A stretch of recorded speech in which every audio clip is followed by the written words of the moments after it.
Good morning, everyone. Ruan here. And this is the first episode of our behind the scenes. Um, Said I'd do it. It helped keep me accountable. So, with behind the scenes, you're going to watch me interact with me as I slowly, yet surely, start recording this fracker into my computer. Yep. For those of you who don't know, I've been in talks with Robin Artisan, the author of the book on Carow Gwyn, Sorcery in the Ancient Fairy Faith, to create an audiobook of it. Um, and it's something that's been long in coming, and there's been things that have slowed it down, made things difficult. Um, yeah, and I'm probably sure like no one's gonna be able to show up because just timing zones, people's lives. And I might even share this publicly later on. But right now it's unlisted, only available for my Patreon patrons. Since you guys support me in doing these things. So if you have any questions or comments as I do this and stuff, or I come up with something, think of it kind of like so a couple years ago, my Patreon patrons, you guys, and I did a book study of this book. And it was a beautiful book study. And so that's kind of how it's going to go again. I will be slowly recording passages from the book, slowly going through. There's going to be hiccups. I'm going to have to pause. At some point, I'm going to have to edit all the files because, sounds and guttural gunk from my throat and wanting to take a break from my throat. But it will also give us some time to sit there and we can chat, comment on what we've read, and just kind of go from there. So think of it as kind of like a book study, but not a book study.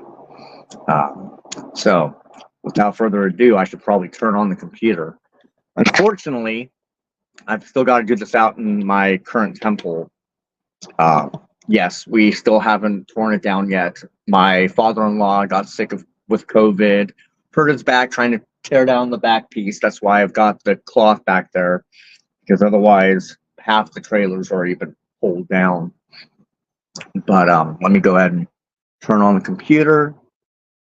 I hope I remember to charge it, because otherwise it's going to be a very, very short episode. Let's see. Let's go ahead and get you unlocked.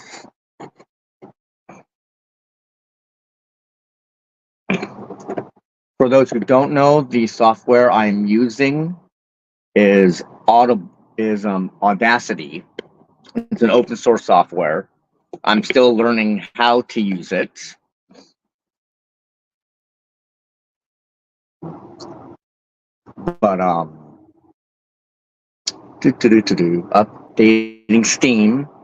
I really shouldn't have Steam on here. I have hardly any room for any games. Like I think I've only got 2 games on this computer, but I've used it pretty much for my writings and stuff like that. More intense stuff than the stuff that I can use on my phone. But come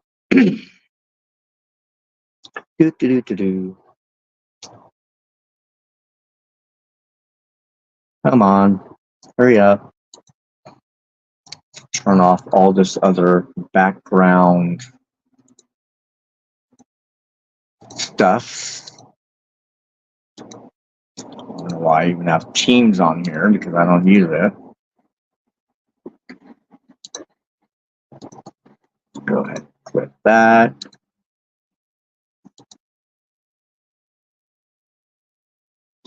No Windows security, you're silly. Okay, let's go ahead and open up Audacity.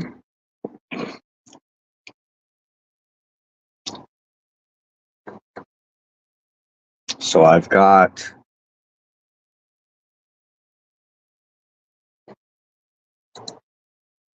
How much battery life? 96%. Oh, there's an update. Fine, we'll update that too.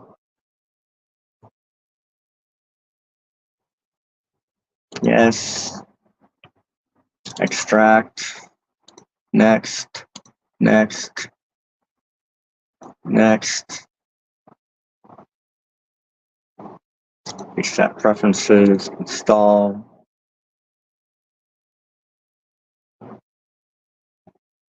Yes. Okay, let's go ahead and relaunch.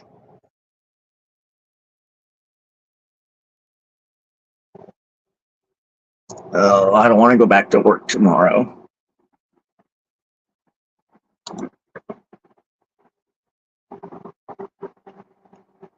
Okay, let's see.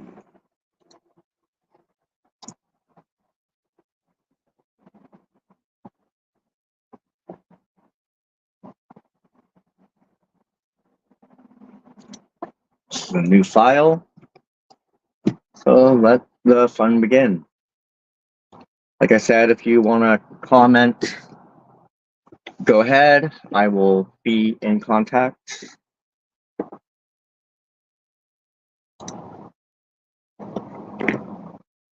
Okay.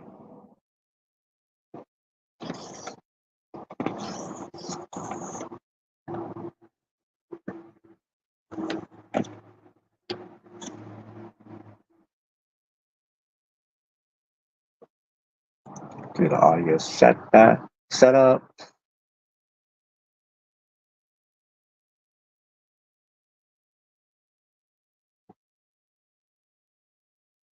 Alrighty. Let the fun begin.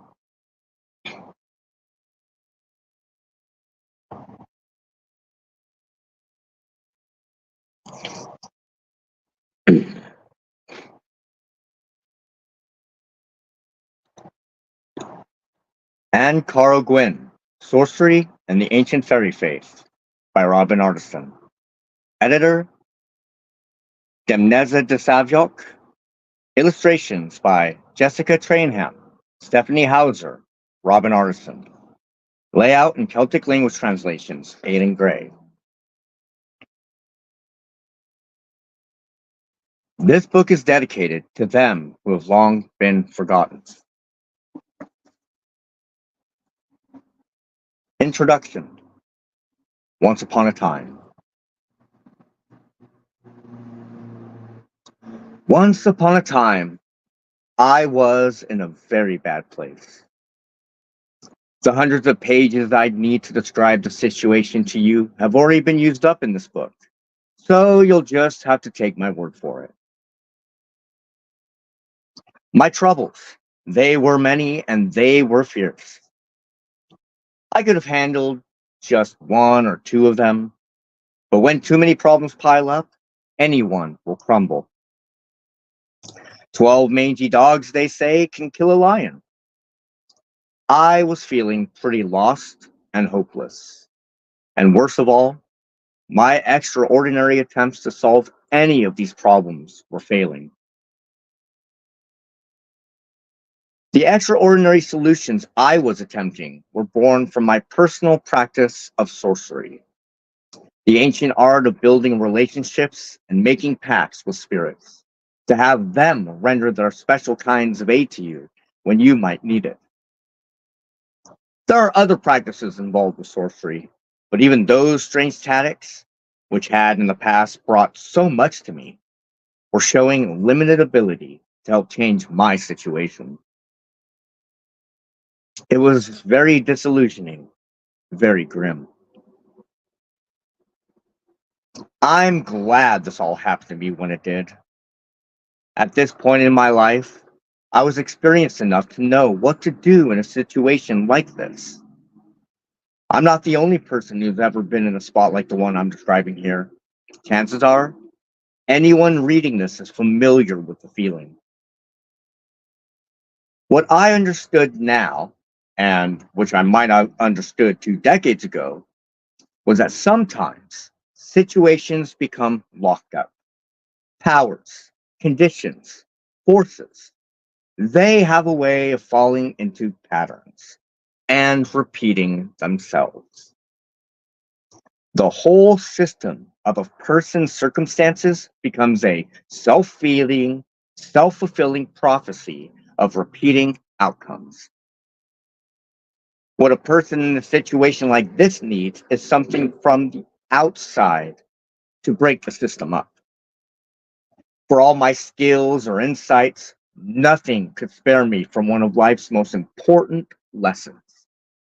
Healers cannot heal themselves. When you're down, when you're stuck, when you're sick, you're disempowered. You need someone from outside of your system of stuckness to come in and do for you what you cannot do from inside your trap. You need a new pair of eyes to gaze upon things, to see what you cannot. Our world doesn't allow for isolation. Everything connects, and something outside of your everyday life is eventually going to be needed by you. However clever you are, someone else's cleverness is going to be required for you to move forward one day. This is a natural law, ancient and inexhaustible. I did what any person would have done in my place. I consulted the strongest oracle I had access to. I asked it, just to be sure that I was right, do I need someone else to come in and help me? Yes, it said. Was it someone I knew? A close sorceress ally? No, it said. I should have guessed that before I asked. My closest sorceress allies were also tied into the system I was a part of. I needed someone from beyond even that rank of my relationships. Someone that lived a great distance from my life and the people familiar to me. The oracle told me that someone I knew had knowledge of the person I needed to find. It told me that the person I sought was also sorcerously active, or an outsider soul that had special connections to the unseen world. This person, if found, would impart to me what I needed to break out of the trap I was in. And so, I was off on a quest, but a difficult and uncomfortable one. I racked my brain, trying to come up with a list of people I knew who could have knowledge of such a person. The list was shorter than I imagined it would be. My closest allies were mostly introverts like myself. They didn't have tons of friends. I was forced to approach the oracle again, and this time it told me another thing I should have guessed. My closest allies were not the place to look. I needed to turn my gaze further afield. So I began making a new list of people I had met in the last few years, mostly online, who had captured my interest or respect. I ended up having to make lists of their names in very small lots and using divinatory methods to eliminate certain lots. Oh, my throat already.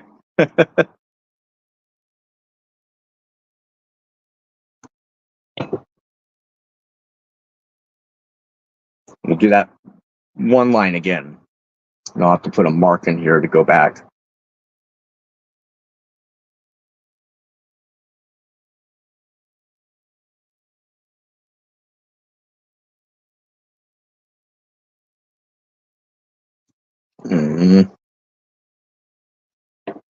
God damn it. Oh, the software. Now I got to find a way to go all the way back.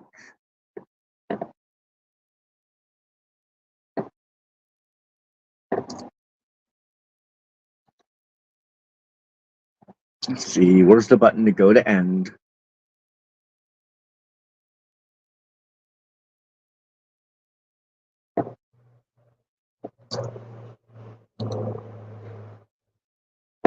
Okay.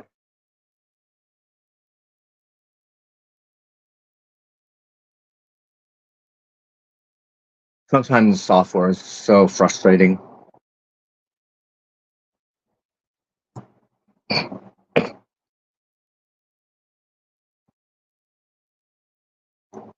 See, let's go back. Where am I right now?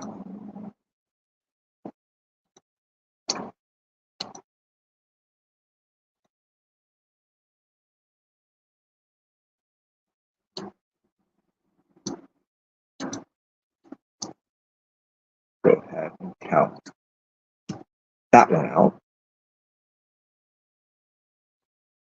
We'll just start at that line again.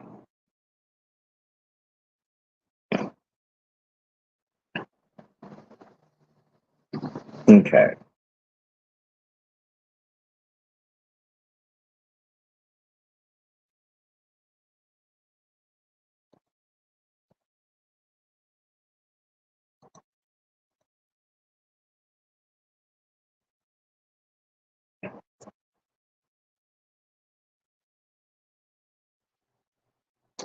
Let's go a little further back.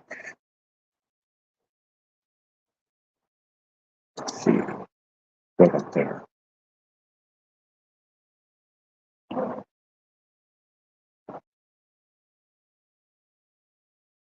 So I gotta go further back.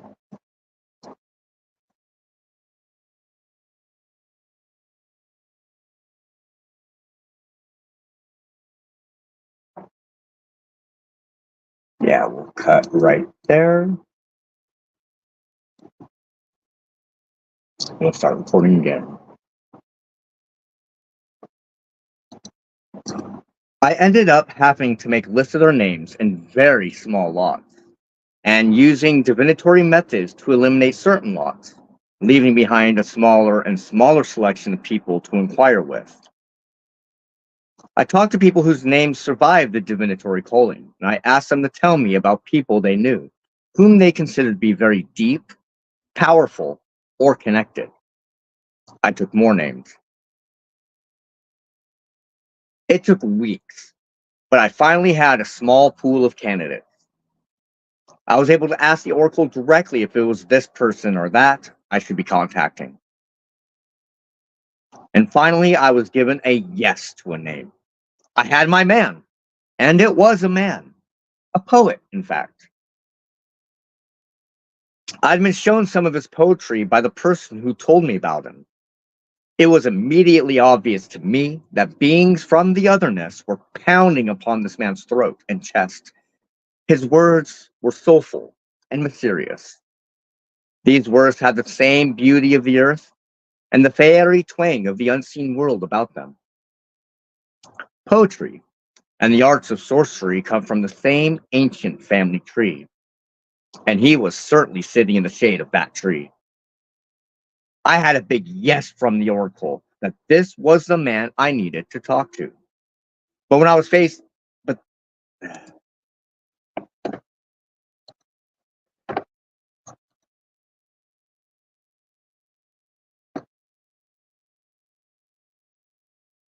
okay, so we will trim that part.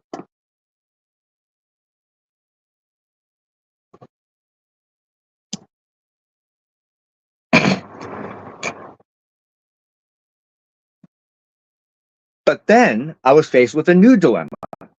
How in the world do you write a letter to a total stranger and drop this on him?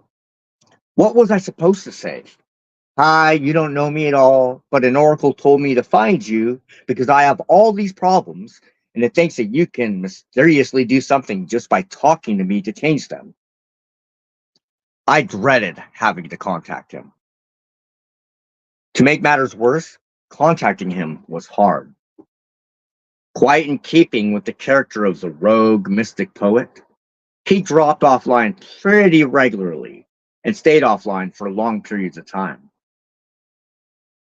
I had the last known email address for him, so I composed a letter, one of the hardest and most awkward letters I've ever written. Even if he got the letter, I feared, he'd have a very large chance of thinking me just some mentally ill person online, a stranger with way too much honesty telling him sad stories about hardships and asking for his help. I didn't even know if he'd even write back. But why would the oracle say he was the one if he would just ignore me? Perhaps just writing this letter, I reasoned, would be enough to break me out of the curse. Maybe the oracle never intended for me to actually contact this guy. Just facing all these difficulties might have been enough. That was my despair reasoning for me. In my letter, I told the poet, whose name is Eric Scheisler, that this wasn't a scam, that I wasn't asking for his money, nor did I mean to make him think that the solution to all of my problems was somehow on his shoulders. I told him what I knew was true.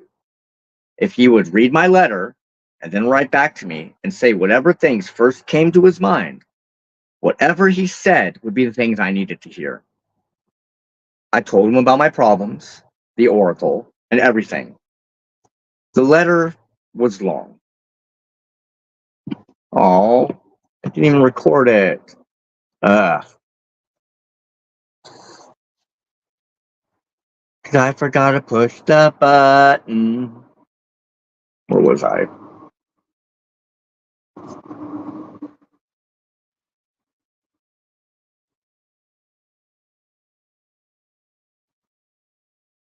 But then I was faced with a new dilemma. How in the world do you write a letter to a total stranger and drop this on him? What was I supposed to say? Hi, you don't know me at all, but an oracle told me to find you because I have all these problems, and it thinks that you can mysteriously do something just by talking to me to change them. I dreaded having to contact him. To make matters worse, contacting him was hard. Quite in keeping with the character of the rogue mystic poet, he dropped offline pretty regularly and stayed offline for long periods of time. I had the last known email address for him, so I composed a letter. One of the hardest and most awkward letters I've ever written. Even if he got the letter, I feared he'd have a very large chance of thinking me just some mentally ill person online, a stranger with way too much honesty telling him sad stories about hardships and asking for his help. I didn't know if he'd even write back. But why would the oracle say he was the one if he would just ignore me? Perhaps just writing this letter, I reasoned, would be enough to break me out of the curse. Maybe the oracle never intended for me to actually contact this guy. Just facing all these difficulties might have been enough. That was my despair reasoning for me. In my letter, I told the poet, whose name is Eric Scheisler, that this wasn't a scam, that I wasn't asking for his money, nor did I mean to make him think that the solution to all of my problems was somehow on his shoulders. I told him what I knew was true. If he would read my letter and then write back to me and say whatever things first came to his mind, whatever he said would be the things I needed to hear. I told him about my problems, the oracle, and everything. The letter was long. It was hard, and I hit send. A few days later, he wrote me back. It seems that my letter had caught him just in time.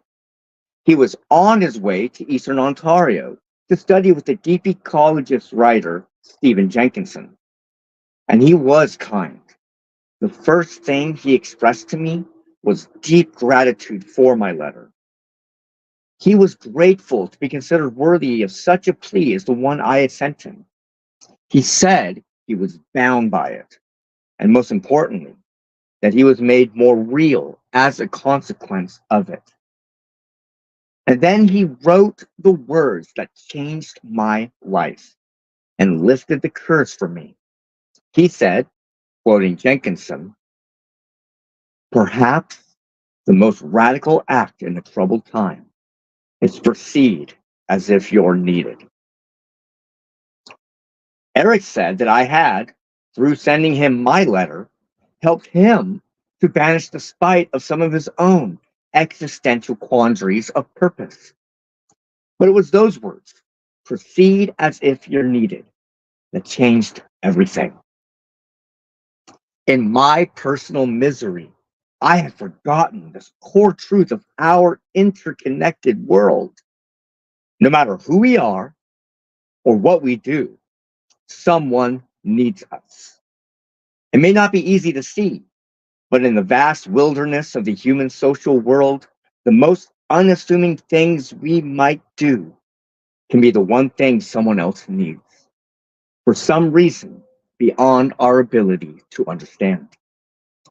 Our closest friends certainly need us, even if we sometimes feel like they don't.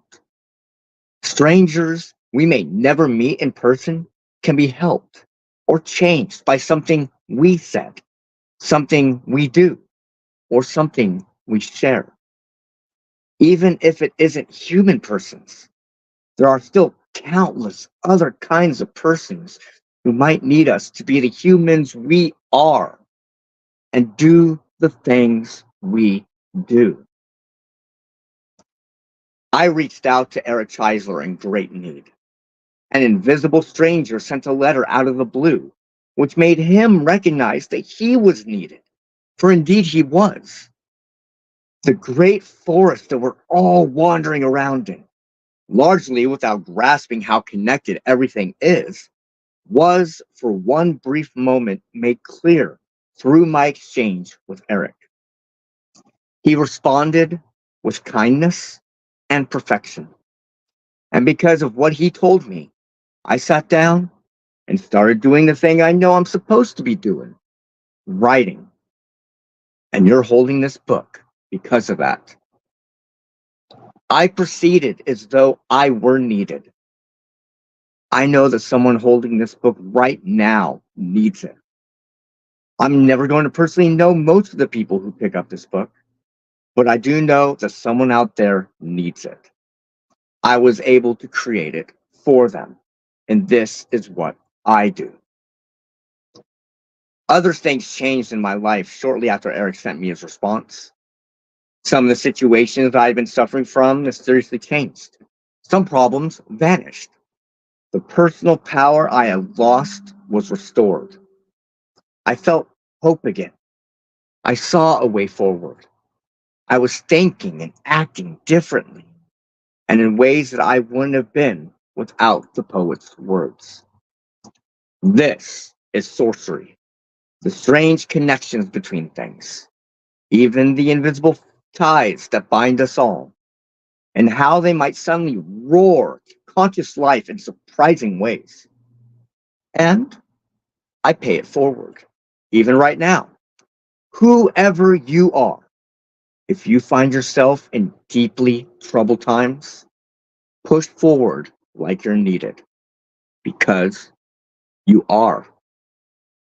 None of us can see the extent of this whole system of life we're all in, but the need for you is there, somewhere. Trust it. Live like it's real, because it is. This is a radical act of trust in fate, but also an act of radical solidarity with our countless kin beings. We need you. We need each other.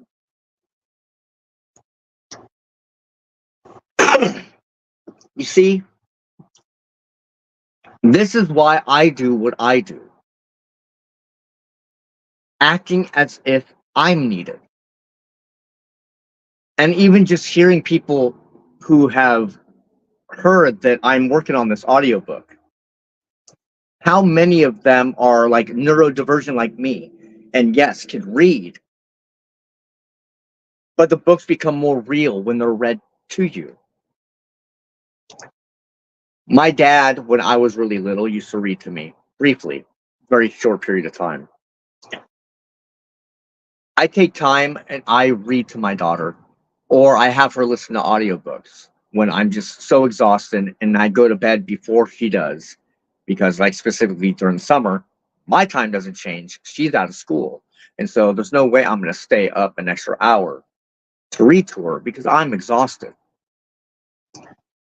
But when we act as if we're needed, because we are, we can cause so many changes in the lives of others around us. My recent tarot reading I did for a client, that response that I put on Facebook, that made me feel more real, less of an imposter. And that's one thing that a lot of us witchy type people get a lot. We get that imposter syndrome. We feel that not necessarily, not necessarily that we're making stuff up, but we begin to doubt ourselves, to doubt what we know or what we do, or our relationships with them unseen. But when we do the things that we feel prompted to do, we are made more real, and we'll get the response of that realness by those lives that we touch. And that is the joy and power that I found in fairy traditionalism. Why I gave my oath of belonging all those years ago. Yes, I was one of the first batch of people who took the oath of belonging. And that's why I'm doing this audiobook. It's because I love reading. I love conveying information in ways other than just the written word. And have the honor and privilege of working on this audiobook for a longtime mentor. Someone that I've read most of his work, and it's touched me on such deep levels. How could I not use the gift I have in speaking to help others feel the same possibilities? But I digress.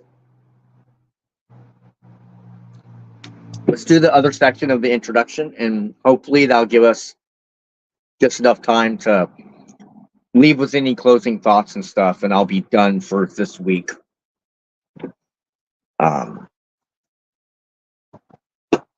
Make sure I actually push the record button this time.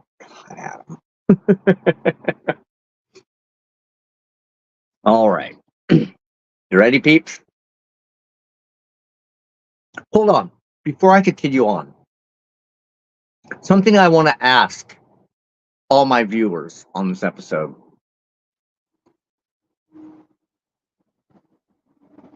When was the last time you felt that you what you've done, what you do, was truly needed? Share your story with me. If you've read on Carow Gwyn, or if you're brand new to it, when have you felt truly needed in the great scheme of fate? How many lives have you touched?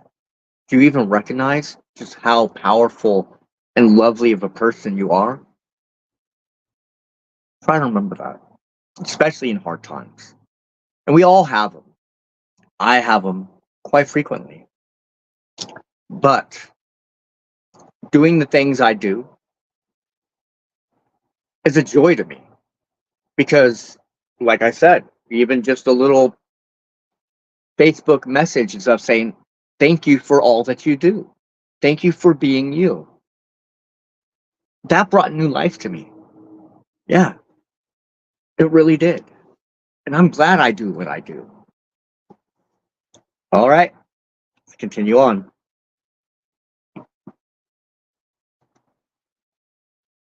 I have another story for you.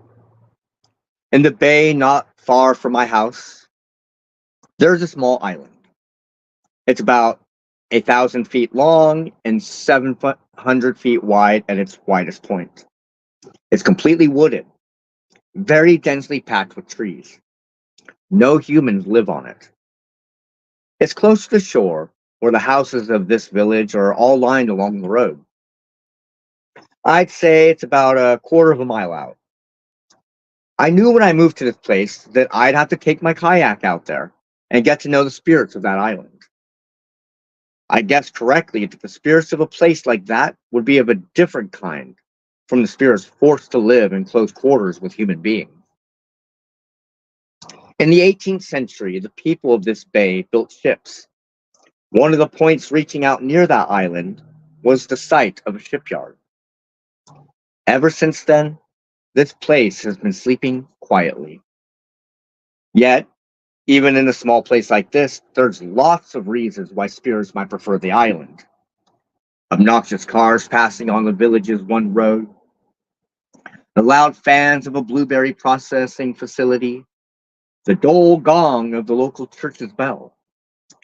Those seem like small things, but they'd be enough for me to retreat to the island forever if I could. I did finally get my kayak in the water and paddle out there. As is my custom for the first visit to a strange place, I went as simply and non-disruptively as I could. I had some offerings. I gave them, introduced myself, and then just explored as politely as I could manage. There's no need to talk much or do elaborate rituals when you first come to an area. A first visit is a time to let the local spirits observe you. It takes time to get to know others. Like humans, spirits sometimes need to watch people for a while to get a feel for them. I thanked them for letting me visit, and I left. I returned a few more times before I was ready to do my first real sorceress work on the island. Sitting on the shore facing into the woods, I performed a breaching charm, an important ritual act that I give very thorough instructions for in this book. Now able to speak more directly to them and they to me, I reached out. I could sense the subtle powers of the place more clearly thanks to the force of my act. The woods suddenly seemed miles deep instead of only hundreds of feet. I was beginning to speak more of my message to them when a bird fluttered up and landed on a branch right above me and began to make a shrill, sharp tweet sound.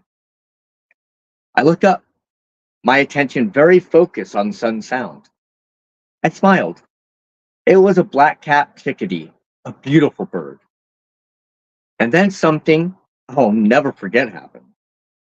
More and more black-capped chickadees came flying from the darkness of the trees and landing on branches all around me and above me.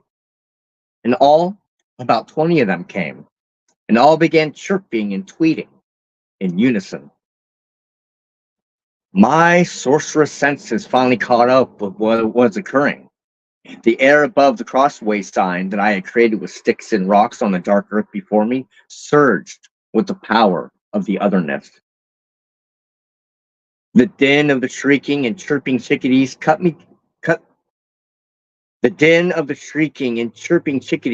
through me and filled me up. It was them, the spirits of the place, come to greet me as I was greeting them. I was overwhelmed. They flew around me and jumped from branch to branch.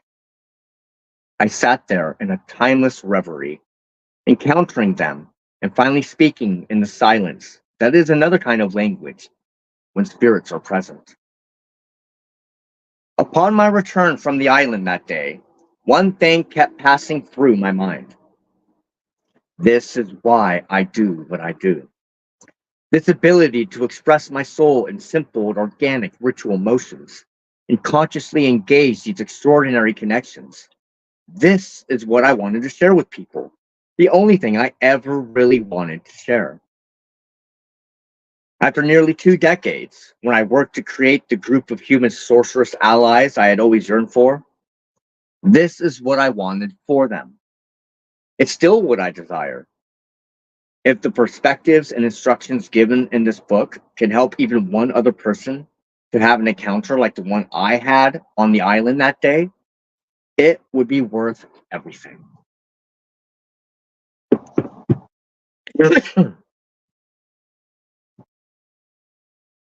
Catherine Briggs, the queen of fairy folklorists, said that though the fairy tradition in folk culture was at present rare, tenuous, and fragile, it was still there, and that it lingered on from generation to generation, substantially unchanged.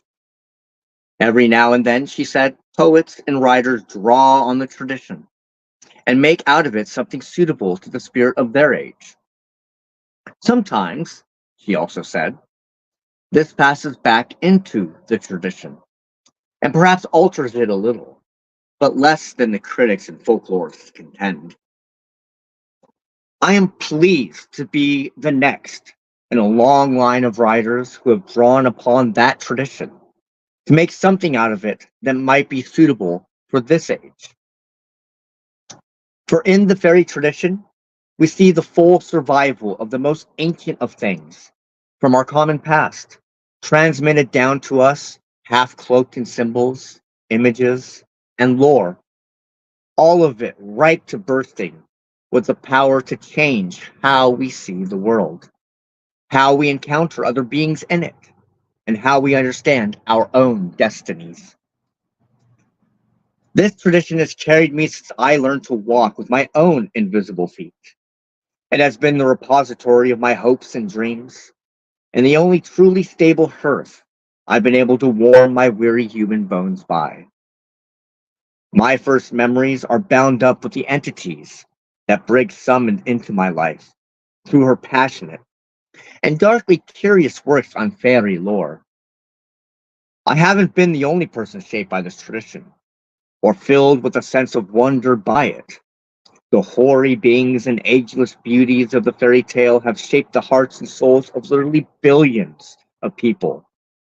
People from previous generations beyond count.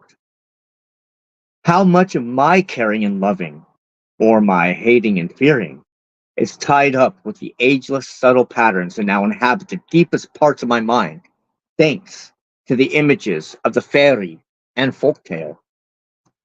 This is how the foundation layers work. They build us from within ourselves, from a time before we knew ourselves. I am a proponent of tradition. This tradition made me what I am, but it is also true that co-creativity is the way of the forces that live and interact in our world. I am made more real by tradition, and in return, I create back. I make it more real. Tradition has many meanings. Here, I mean it as E.S. Hartland described it in The Science of Fairy Tales.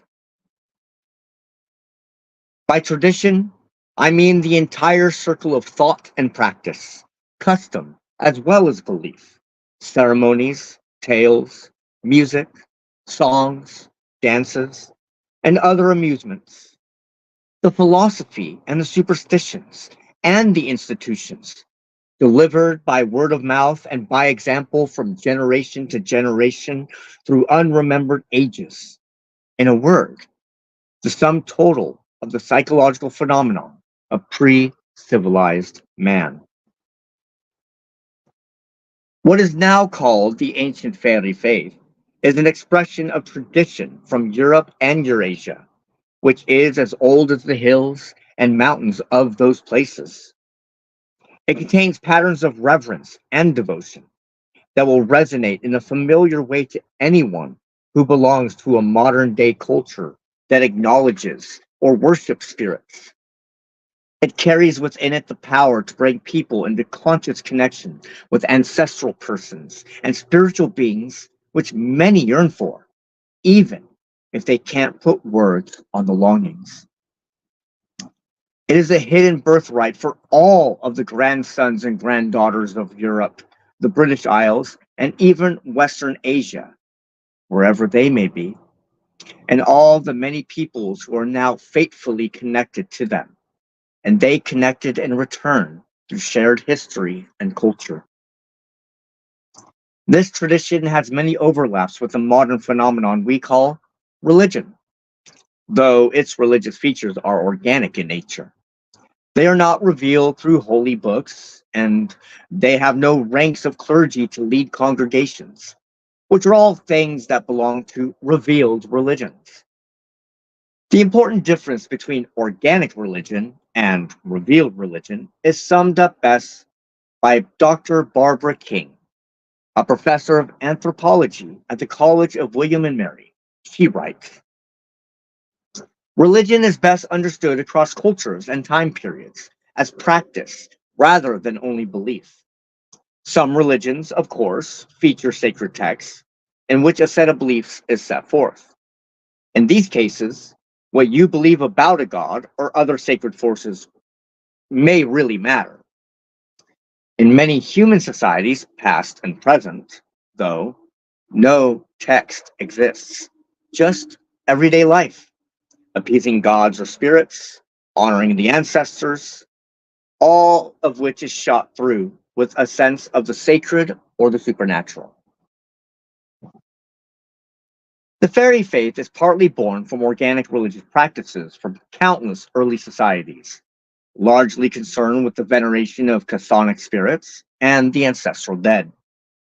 As we shall see in great detail, this core of veneration became superlayered with other materials over a very long period of time, and thanks to the contributions of many cultures.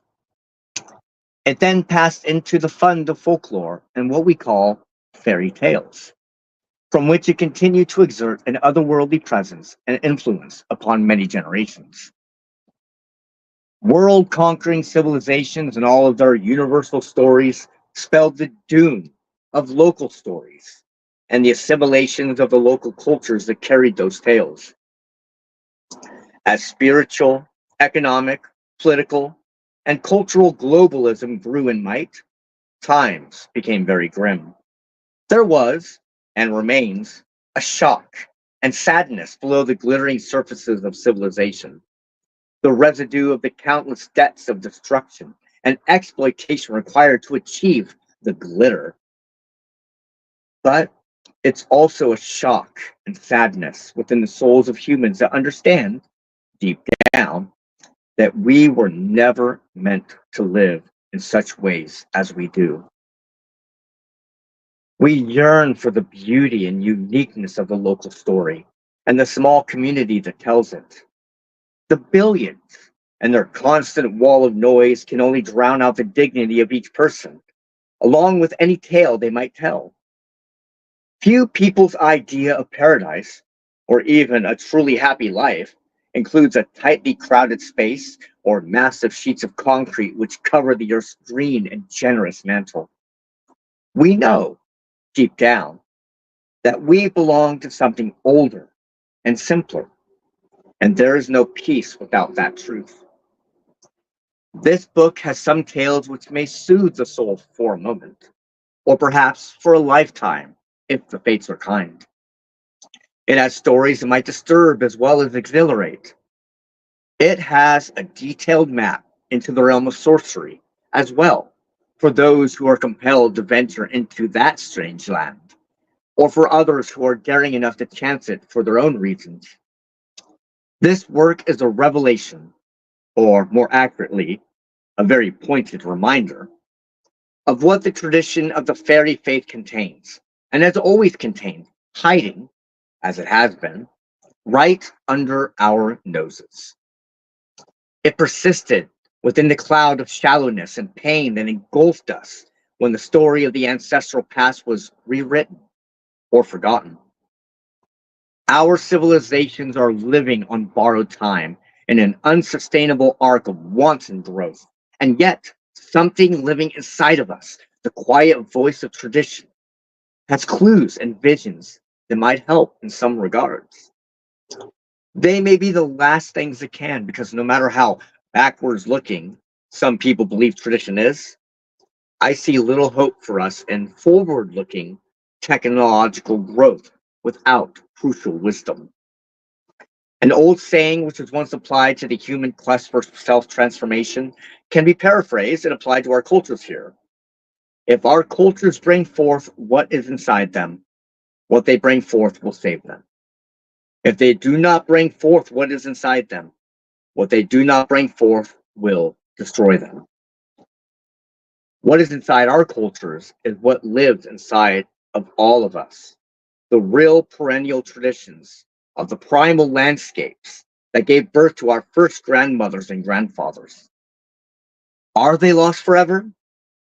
Will they reappear like ancient fairy beings from an unremembered age? If they do reappear, What riddles might they tell? Or what offerings and sacrifices would they demand? Could we even comprehend what we were seeing if this happened? I hope that this book helps people move closer towards making these forgotten things comprehensible. This work is divided into 4 parts. The first part is comprised of 5 chapters, giving a detailed description of many of the foundational elements, metaphysics, and concepts of the ancient fairy tradition in folklore and folk culture. It includes, especially in the 5th chapter, a lot of ponderings and musings on living the fairy faith in the modern day. The second and third parts are together a complete modern grimoire of sorceress practice, based entirely on pre-modern spiritual principles and the underlying metaphysics of the fairy tradition. Its charms, spells, and advanced workings are given along with detailed descriptions of how to bring them to life. This may work to your great advantage or disadvantage. Only time will tell. Whatever dreams may come, the metaphysical picture drawn in this book is very complete. The quest into the unseen can be a pursuit of pleasures, strange wonders, or perhaps even deep understandings, if a person is inclined in such a way. As with any quest worth undertaking, there's no guarantee of victory or a happy ending.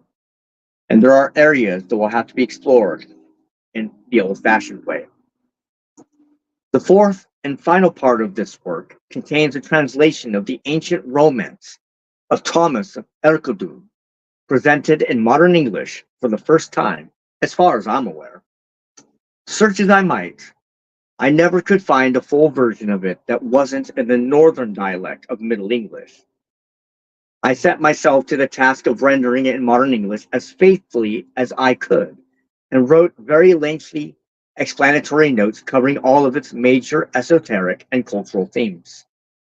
This romance is a treasure trove of information about the ancient fairy-related beliefs of the people of northern Britain, completely essential to our understanding of the old ways.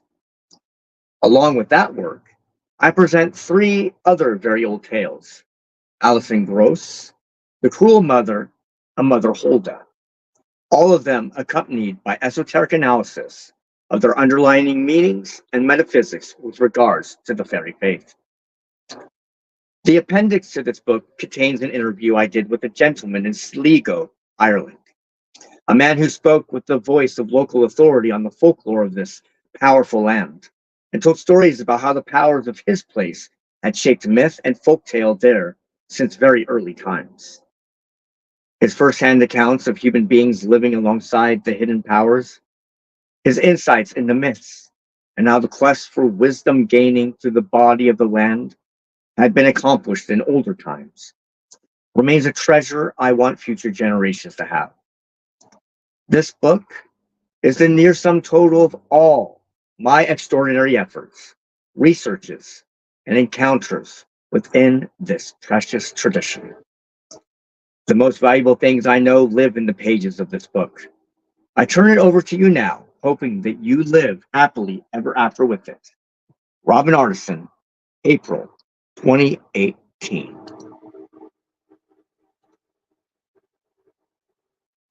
And there we go.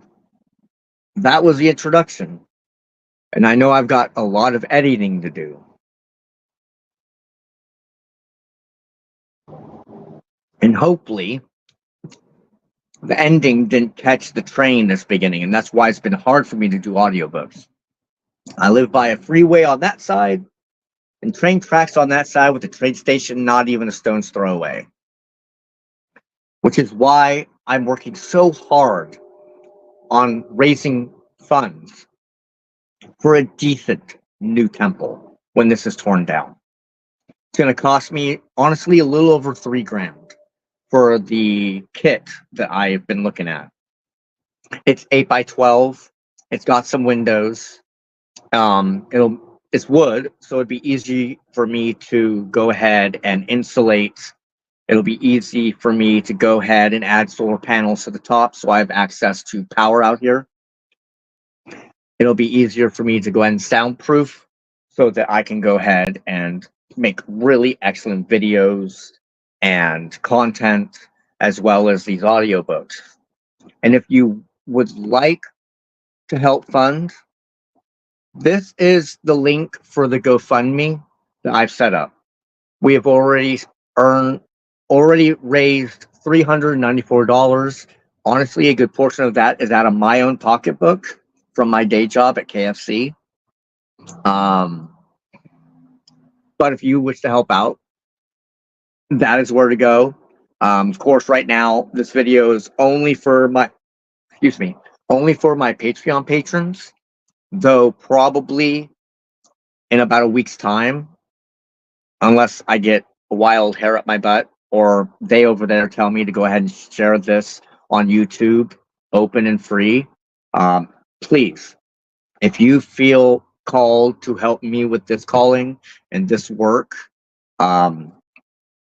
go to the GoFundMe. Anyone and everyone who donates to the GoFundMe, I'm going to be working, because I do woodworking. I am working on a plaque that will have those who donated's names. And when I consecrate the new temple, special rites and honors and offerings will be done on their behalf in perpetuity. As in, this isn't going to be just a one-time thing, but for helping and doing such, you will be remembered forever by not just myself, not just the Dragon Kinship, an organization of fairy friends that I work with, but my own family and all of our descendants. You will be remembered for helping out in such a great and powerful endeavor. But yeah, I'll be doing this every week. Granted, weather, sound, my throat, stuff like that. Yeah. And if this goes well, I've already been in talks with another prominent archaeologist and a co-religionist of the Celtic and Carow Gwyn, John Grigsby, to do an audiobook of his book, Warriors of the Wasteland. Now, I haven't gotten into details with him because I know he doesn't work with his own publishing company, so I'm not sure exactly the legalities of that, but that's something we will be talking more about. But since Robin has his own publishing company, Black Malkin Press, I can do this, and I have complete permission to do this project of doing this audiobook, and maybe future audiobooks down the line. But if you wish to help me in this endeavor to do these things that I love doing, please go to that GoFundMe. Like I said, the link's right there, and help a brother out.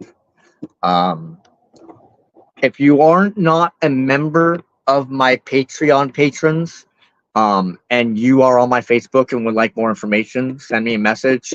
Send me a message here. I can send you the link for the Patreon. I really don't have much content right now, but I'm slowly working on doing that. Here on my YouTube, I also got a bunch of other videos, older videos. A lot of the stuff I don't necessarily resonate with now, but they can kind of show you how I've grown and developed over like pre-pandemic. But yeah, thank you for being here. Thank you for spending your time. Thank you for watching. Share, like, follow. Look for me. I'm pretty much everywhere. And may you never hunger. May you never thirst. And may the good neighbors always be with you. Blessed be.